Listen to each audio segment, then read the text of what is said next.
KOZUKI Oden has played a huge part in the One Piece narrative recently. Oden is a key player in the Wano arc, and would have been the country's shogun if he not met an unfortunate end at the hands of Orochi and Kaido. Hello everyone, welcome to our channel Inoha. Today we will talk about things that you might not know about KOZUKI Oden, but before starting this video, if you are new here, please like and share this video and subscribe to our channel for more videos. One Piece doesn't really have a motif when it comes to its character names. The name just suits the character's personality, and Oda seems to have chosen Odens carefully. Oden itself is a traditional Japanese broth-based meal, usually served in the winter. Oden's catchphrase makes way more sense when you think of it this way, as does his execution. His initial deal with Kaido, which was that he be boiled for an hour, actually references how long Oden takes to cook. Oden's big personality always stood out from those around him. While it's something that often got him into trouble, it's also one of his defining character traits. Oden is very similar to Susanoo-No-Mikoto, the Japanese god of storms. Both had huge egos and were banished for their ridiculous actions.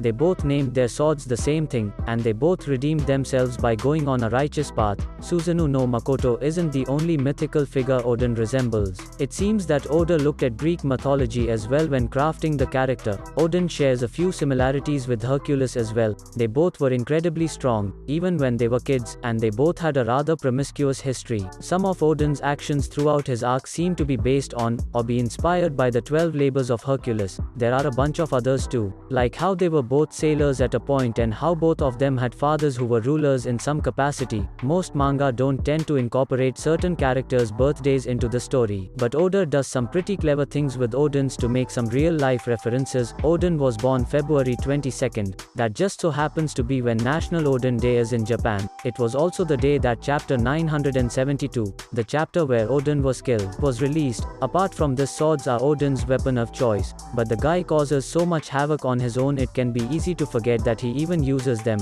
Oden's two swords are called Enmar and Aim no Habakiri. He often wore them across his waist, and they still play an important role in the narrative now. Oden was quite the fighter in his day. He even went down swinging. Oden got into tons of scraps back in the day, but some of his later encounters were his most impressive. Oden fought nearly everyone he came into contact with, from bandits and a mountain god, to legendary pirates like Kaido, Whitebeard, and even Roger. And that's it for today. These are some things I want to share with you guys about KOZUKI Oden. I hope you all enjoyed this video, and I also asked you to subscribe to help us.